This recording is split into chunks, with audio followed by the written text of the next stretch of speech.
Au nom de Jésus. Personne n'a trouvé? Si vous avez trouvé, lisez. Quelqu'un pour lire rapidement, merci. Bon, je vais lire comme personne n'a trouvé. Le chemin du paresseux. Pardon. Le paresseux a des désirs qu'il ne peut satisfaire, tandis que les personnes actives sont comblées. Ici, Salomon compare une personne qui est active avec une personne qui est paresseuse. Et il dit, les désirs du paresseux, qu'est-ce qu'il dit? Il ne peut les satisfaire. Mais tandis que les personnes qui sont actives sont comblées. Donc le paresseux a des désirs, comme la personne active a des désirs. Le paresseux a des envies, comme la personne active a des envies. Mais le but n'est pas simplement d'avoir des envies.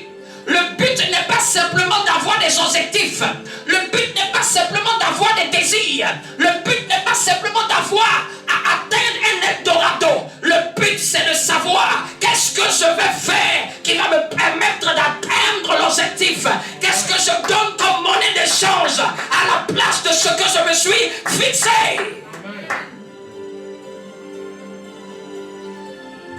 Le but c'est d'organiser, de programmer. Qu'est-ce que je donne en échange?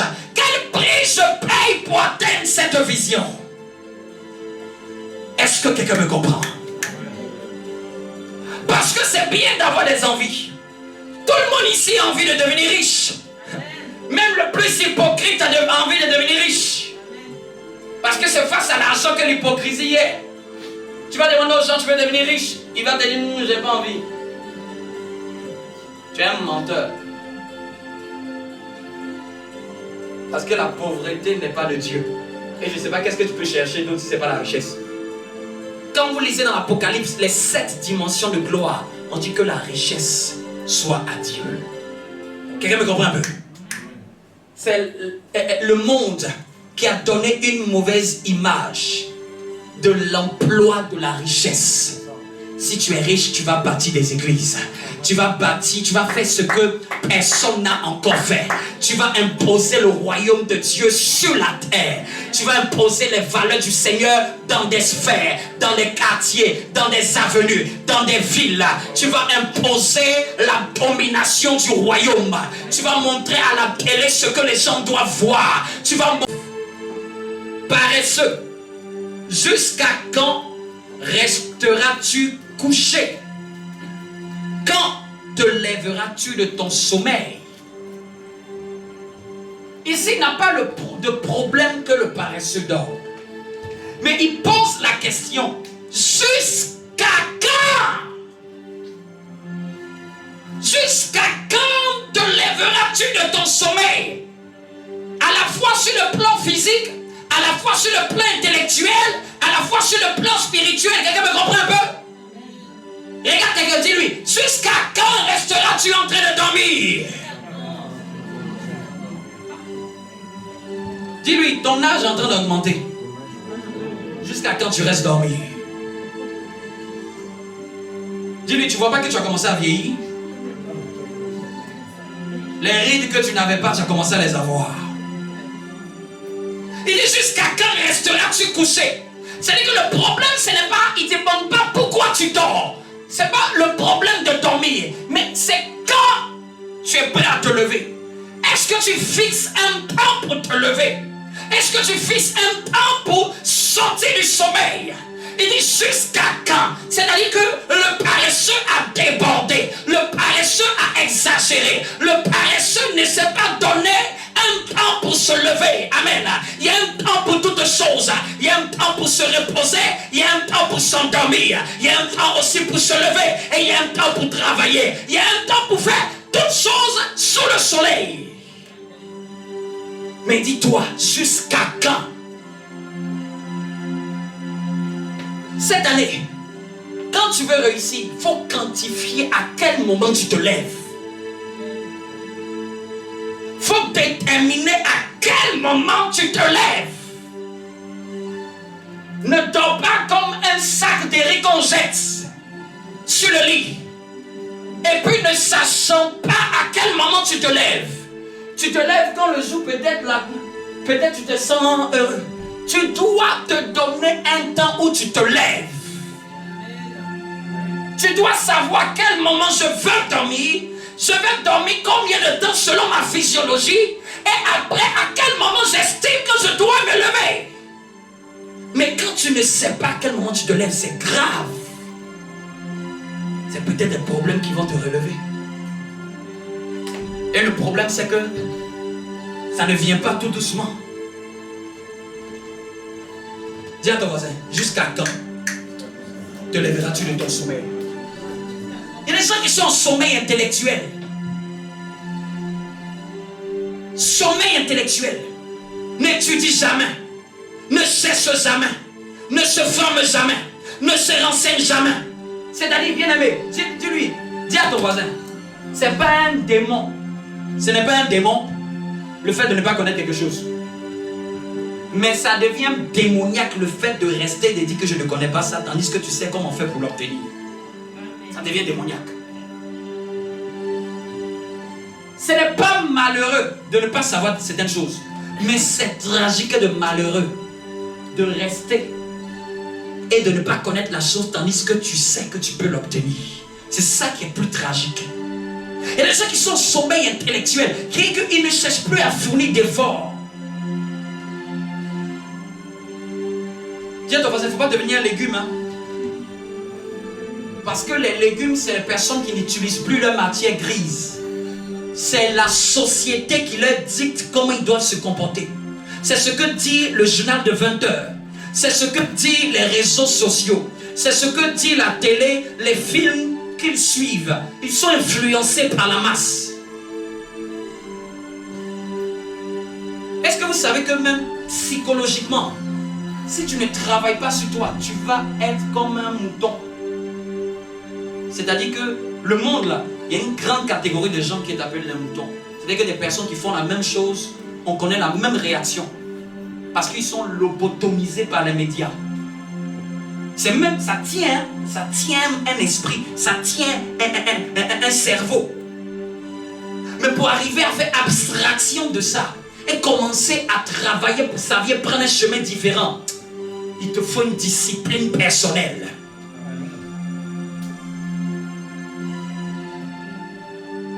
Dis avec moi, loin de moi la paresse, loin de moi le sommeil exagéré.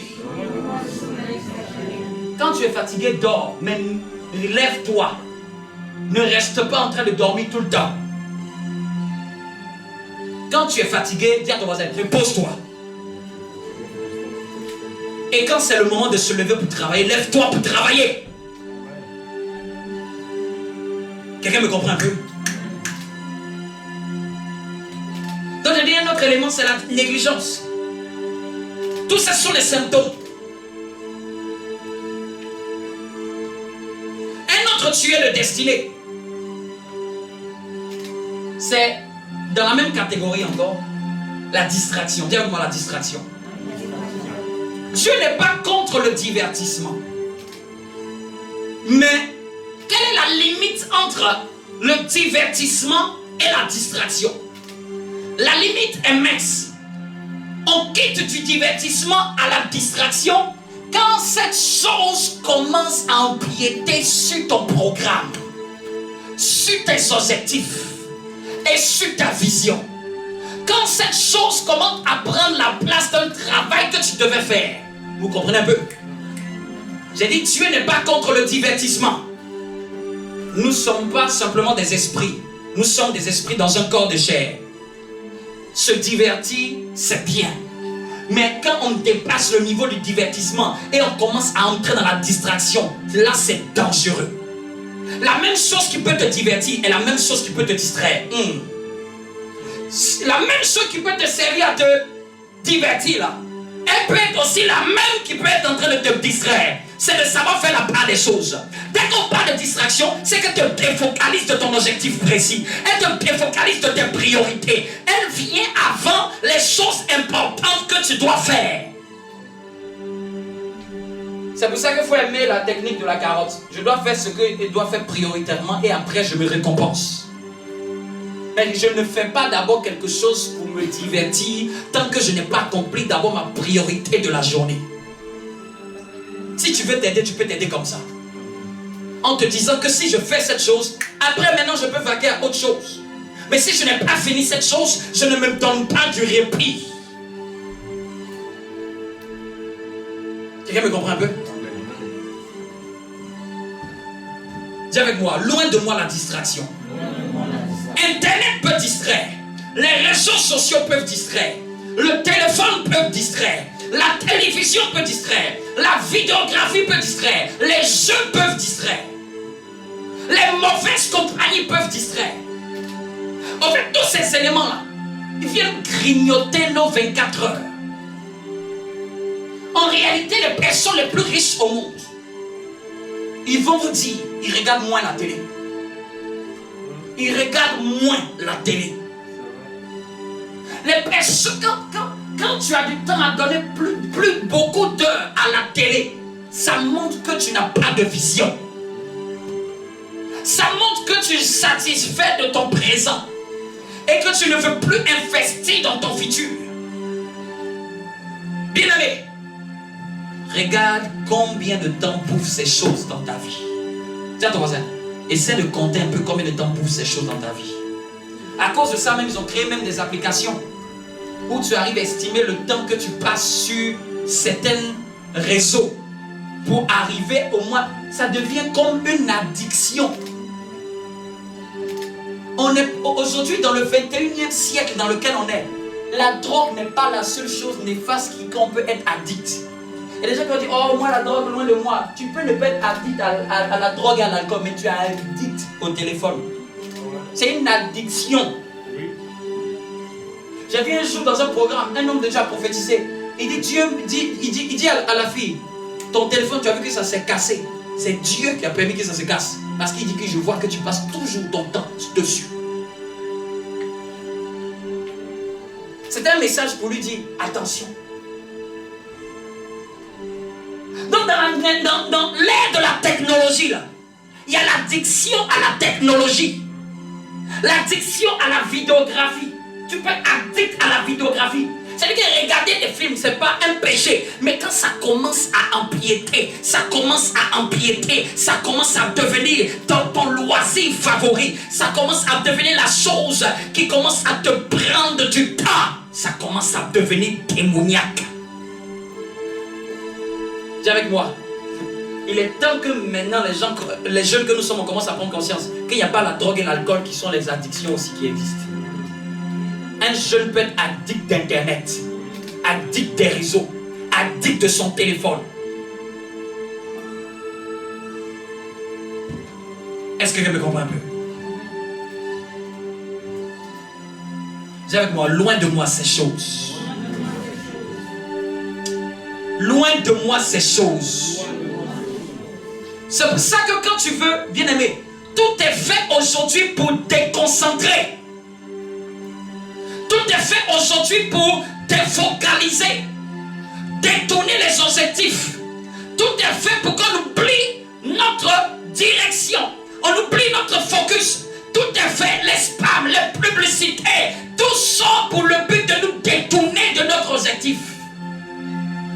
Des voleurs d'étoiles, des voleurs de temps, des voleurs de destinée. Ils empêchent des choses qui doivent sortir de nous de sortir. Ils empêchent des rêves d'être manifestés. Ils empêchent, oh oui, des études à être faites. Ils empêchent parce qu'ils viennent nous déconcentrer à chaque fois. C'est pour ça que la Bible dit que lorsque tu veux prier, entre dans ta chambre, ferme la porte. Ferme la porte ne veut pas dire ta porte seulement physique, mais c'est de même pas la terre à tout ce qui peut te distraire de la présence de Dieu. C'est de dire reste là-bas. Ici, c'est le temps avec Dieu. Notre génération, si elle n'arrive pas à faire ça, elle est foutue. On pourra même être en train de prier et répondre à WhatsApp. on pourra être en train de prier et dit non, c'est normal, je suis en train d'envoyer un texto. Notre génération a commencé à s'habituer à quelque chose, mais de subtil. On commence à être en train de prier, mais on peut être en train de swiper sur le téléphone. Et puis tu vois la bouche en train de faire Rekomayanaba. Et puis il est là comme ça. Lamayana. C'est pour ça que la spiritualité n'a plus. Ça perd quelque chose. C'est pour ça qu'on ne sent plus assez d'impact. Parce que les anciens d'avant ne faisaient pas ça.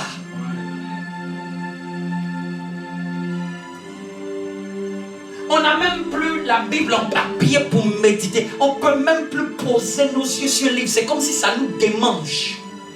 C'est comme s'il y a un démon. Qui est ce démon qui empêche de poser nos yeux sur ce livre-là? Et on est plus à l'aise à vouloir méditer dans où il y a la lumière bleue qui fatigue les yeux après. Quelqu'un me comprend un peu? C'est ce que nous on aime. Vous ne trouvez pas ça bizarre?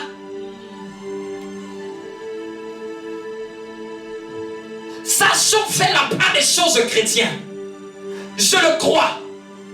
Que quand je vais rencontrer un président, parce qu'une chose je posais la question à Dieu, est-ce qu'il y a un problème que lorsqu'on prie que je fasse quelque chose d'autre? Et à chaque fois il me ramène cette image. Si tu vas rencontrer un président, tu peux être en train de parler avec le président et puis tu peux être en train de textoter. Il dit comment ça se fait ça? C'est une impolitesse. Il dit quand tu vas à un entretien, tu peux être en train de parler à l'entretien et puis tu peux dire attends, j'ai quelque chose. Tout le monde même son téléphone, il y a d'autres qui éteignent ça bien. Ne me dérange pas pour l'entretien. Tu me rappelleras plus tard.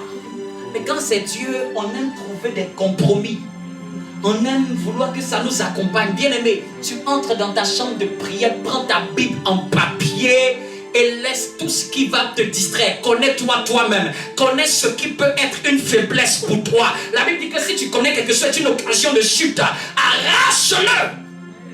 Chacun doit apprendre à connaître l'occasion de chute.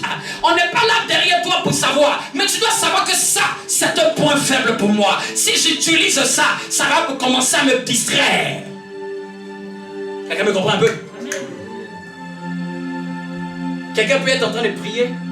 Il peut avoir sa technologie de côté et il sait faire la part des choses. Mais il y en a d'autres qui ne peuvent pas faire la part des choses. Mieux vaut être dur sur soi-même que d'être léger. Parce que là où tu veux aller, il te faut être dur sur toi-même. Dis avec toi, dis avec moi, je dois être dur sur moi-même. Arrête d'être cherché à être dur sur les gens. Sois dur avec toi-même cette année. Traite-toi avec la plus grande rigueur. Je n'ai pas fait, j'ai oublié. Mais c'est en relisant mes notes que je vois que j'avais noté une chose. J'avais noté telle chose. J'avais noté telle révélation. J'avais fait telle étude. C'est le seul temps que j'ai. Au travail, je ne peux pas le faire. Dans la cuisine, je ne peux pas le faire. Avec les enfants, je ne peux pas le faire. C'est dans mon temps seul à seul avec Dieu où c'est le temps de me reconcentrer. Le temps de pouvoir développer d'autres stratégies. Où c'est le temps de pouvoir faire certaines choses que je n'ai pas pu bien faire. D'améliorer de niveau, de pouvoir programmer, de pouvoir dire en mars je vais faire ça, en avril je vais faire ça, en juillet je vais faire ça, en décembre je vais faire ça. C'est le temps de pouvoir dire non, ça je ne suis pas bien, ça je ne maîtrise pas, ça ce n'est pas encore ça, ça je dois travailler, je dois aller dans tel département, ce département ne fonctionne pas comme je veux, je dois voir tel frère, je dois l'appeler. Cette semaine je n'ai pas pu l'appeler, mais je dois l'appeler. C'est le seul moment. C'est notre seul salut qui est là. Où tu fermes la porte et tu entres dans ta chambre. Où tu éteins la télé, tu laisses la technologie. Où tu as tes blocs-notes, tu as ta Bible, tu as l'adoration, tu as la louange. Où tu es en train de penser. Où j'en suis dans mes études. Où j'en suis dans ma carrière professionnelle. Où j'en suis dans mes projets d'entrepreneuriat. Parce qu'il y a trop de choses. Souvent, il y a trop de choses. Si tu n'apprends pas à te recentrer sur les plus importants dans ton temps seul à seul. J'ai compris que même les païens méditent. Méditer, c'est penser, ressasser, revoir, revenir sur ce qui était. Méditer, c'est emmener ton esprit à être conscient de quelque chose que tu dois faire. C'est te le dire, c'est le revoir, c'est ressasser, c'est relire, c'est revenir dessus, c'est intégrer une vérité, c'est intégrer une notion. Mais c'est ton seul temps où tu laisses tes objectifs être téléchargés en toi. Où tu laisses la parole de Dieu être téléchargée en toi. Où tu as le seul, c'est le temps où souvent tu es plus concentré à écouter Dieu. Je ne sais pas pour vous, hein. Chaque fois que je suis en prière, mes meilleures idées c'est dans la prière. Amen. J'ai toujours un bloc-notes quand je prie. Cette année, un bloc-notes à côté de toi quand tu pries. Parce que ce n'est pas un monologue. Et quand tu pries là, écoute les pensées qui vont monter dans ton cœur. Yes. Écoute et note-les. Mes meilleures idées, c'est dans la prière. Mes meilleures stratégies, c'est dans la prière. Mes meilleurs messages, c'est dans la prière.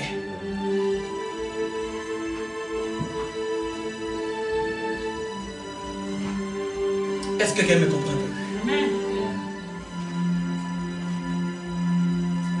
peu? Un autre tueur de destinée, c'est le découragement. La Bible dit,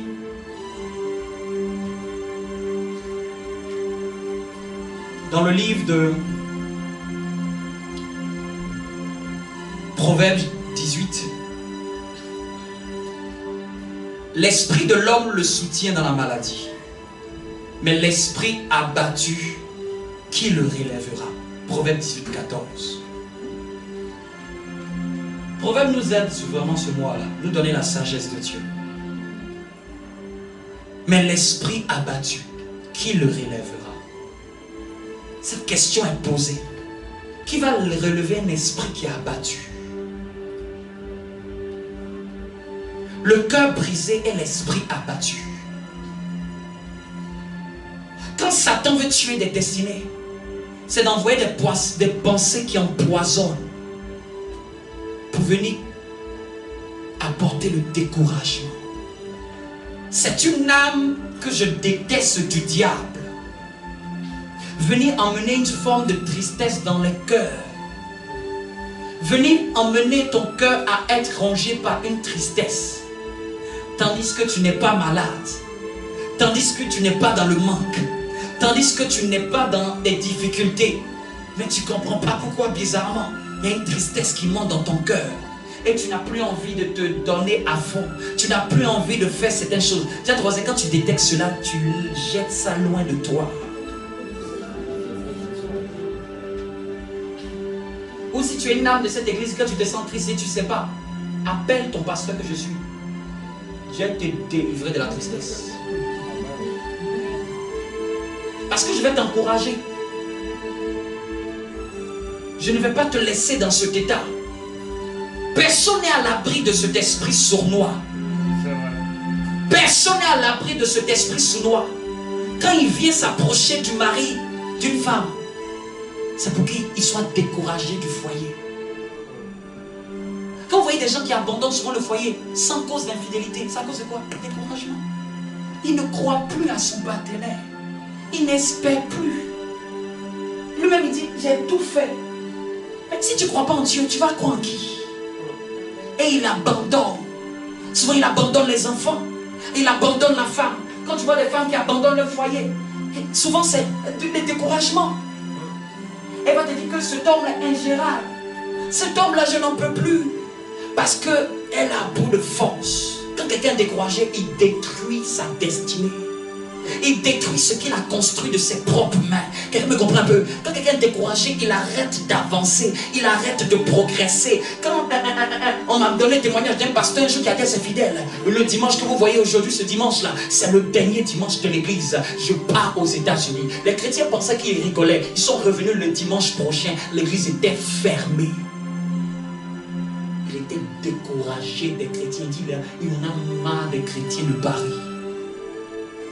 Il a laissé les chrétiens le décourager de son appel. Bien aimé, avoir une grande destinée c'est bien. Mais quand tu es découragé, la destinée va servir à quoi? C'est pour ça que j'ai dit toujours, il faut t'entourer des gens qui peuvent te donner la pêche, les gens qui peuvent te donner la main de te relever, les gens qui peuvent te dire continue, lève-toi, les gens qui peuvent te dire n'abandonne t'abandonne pas. Tu es capable d'aller de l'avant. Tu es capable de faire plus que ça. Et se met à tes côtés les personnes qui sont prêtes à te donner les bons conseils cette année. Mais loin les vipères qui veulent te décourager, qui veulent te poignarder dans le dos, qui veulent t'enterrer sur le chemin de ta destinée. Parce qu'il y a des gens qui peuvent être à côté de toi. Le plaisir, c'est que tu trébuches et que tu ne te relèves plus. Il y a des gens qui veulent voir ta pète. Il y a des gens qui veulent voir ta faim et ta médiocrité. Bien-aimé, mets à côté de toi des gens qui te galvanisent, des gens qui croient en toi, des gens qui croient en ta destinée, des gens qui voient le futur avant le présent, des gens qui voient l'avenir et qui ne regardent pas les faiblesses, qui ne regardent pas les insuffisances, qui ne regardent pas les défauts, mais qui voient le progrès. Quelqu'un me comprend un peu? Parce que l'homme est attiré par ce qui frappe les regards. Mais Dieu regarde au cœur. J'ai dit, mais Dieu regarde au cœur. Dieu sait ce qui se passe. Dieu sait ce qui est à l'intérieur. Ton pasteur ne regarde pas l'apparence. Il regarde à l'intérieur. Il sait ce que Dieu a mis à l'intérieur de toi. Bien-aimé, il sait le dépôt de Dieu. Il connaît la grâce de Dieu. Il connaît le don de Dieu. Il connaît la réserve de l'Éternel qui est à l'intérieur de toi.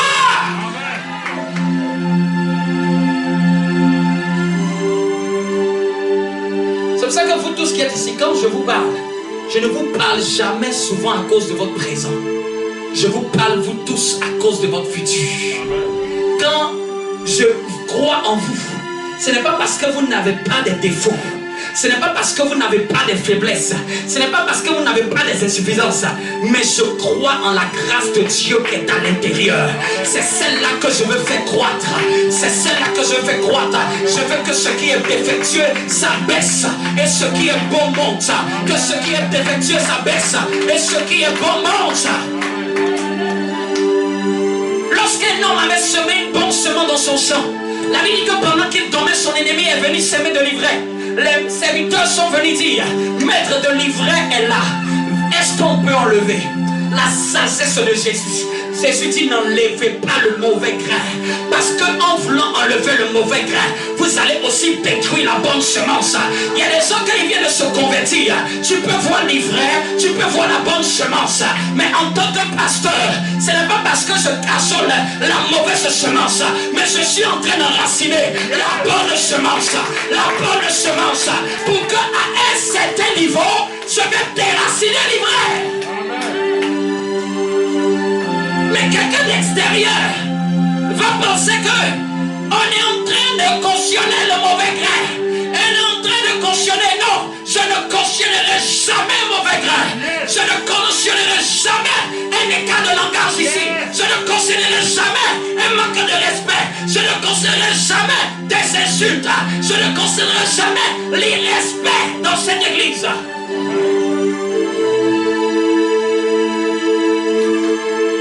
Mais je ne veux pas tuer la bonne semence. Je vais l'arroser. Je vais l'arroser. Je vais l'arroser. Elle doit s'enraciner. Elle doit grandir. Et à un moment, il y a ce qu'on appelle la moisson. C'est le temps où Dieu libère le cœur de cette personne. Et cette chose, la personne peut dire, mais il y a 2 ans vraiment, hein, comment ça se fait que, non vraiment André, comme s'il y a 2 ans avant, j'avais pas compris ta vision, et que c'est 2 ans après, c'est maintenant je comprends qu'est-ce que je fais dans cette église. Oui, il y a des gens après 1 année, ils peuvent en train de comprendre maintenant pourquoi ils sont ici. Il y a des gens après 2 ans, ils comprendront pourquoi ils sont ici.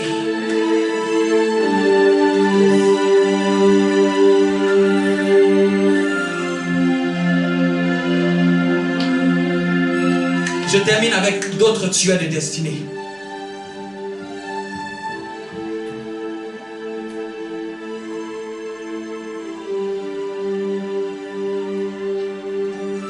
Quand j'ai demandé au Seigneur,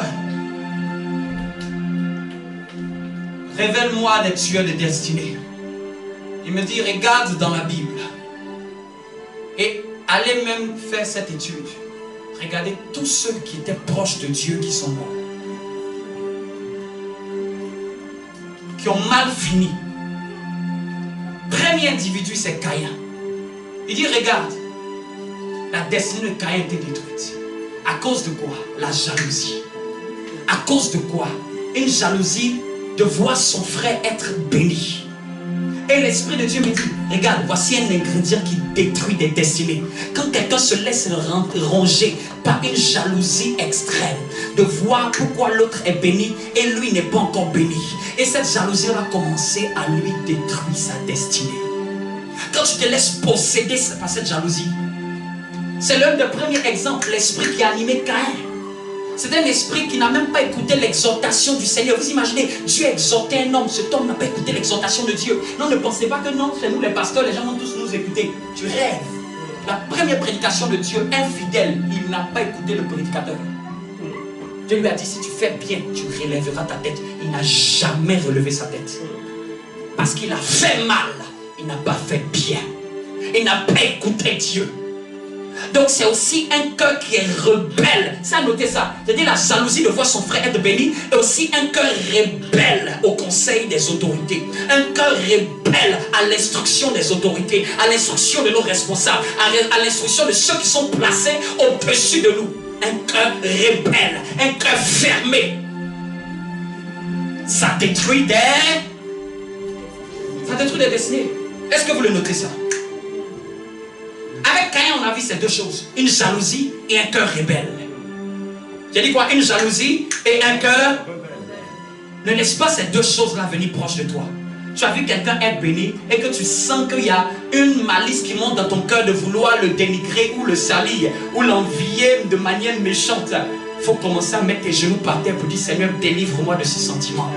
Il faut chasser ce sentiment loin de toi. Vous me comprenez un peu? Vous me comprenez un peu? Parce qu'il est très facile d'observer quelqu'un qui fait quelque chose de mieux que toi, ou qui a quelque chose de mieux que toi. Il est très facile que ça se glisse dans ton cœur.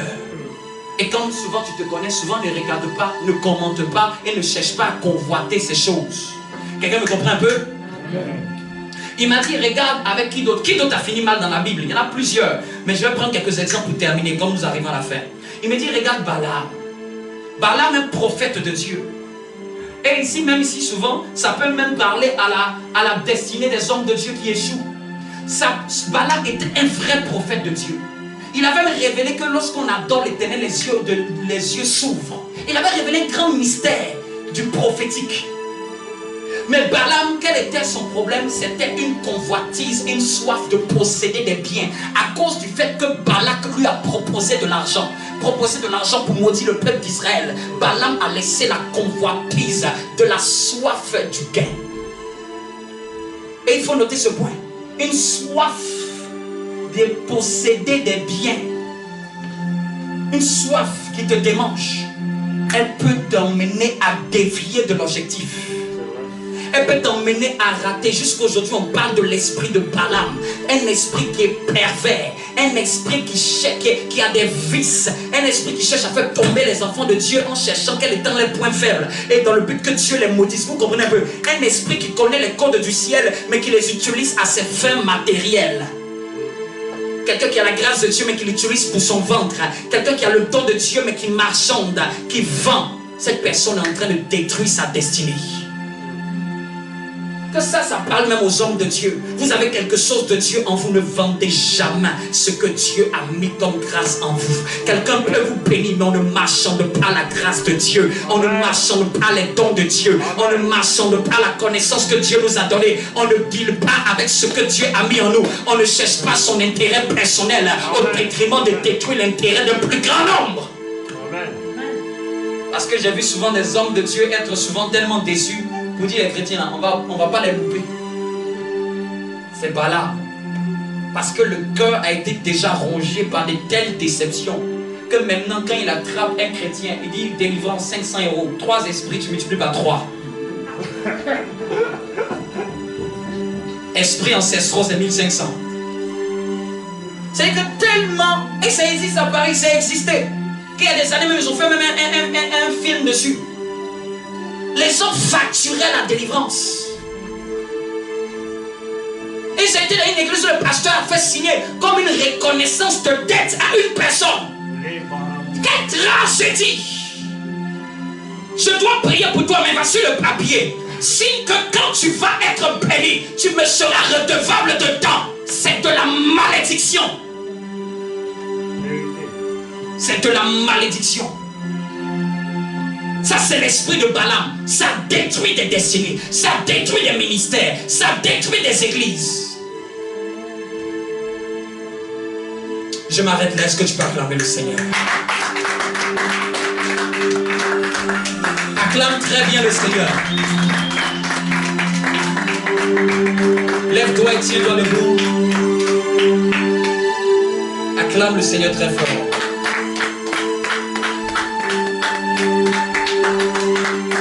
Tu peux faire mieux que ça, mieux que ça.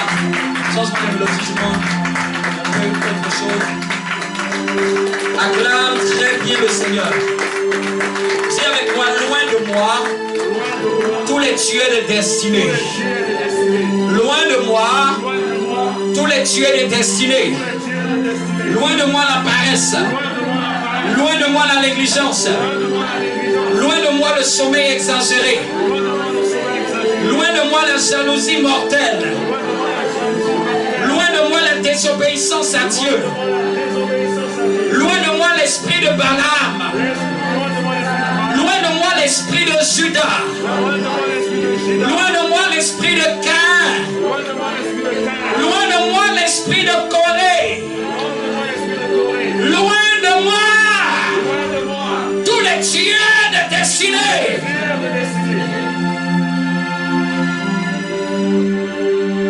Préparons ce que nous voulons apporter au Seigneur.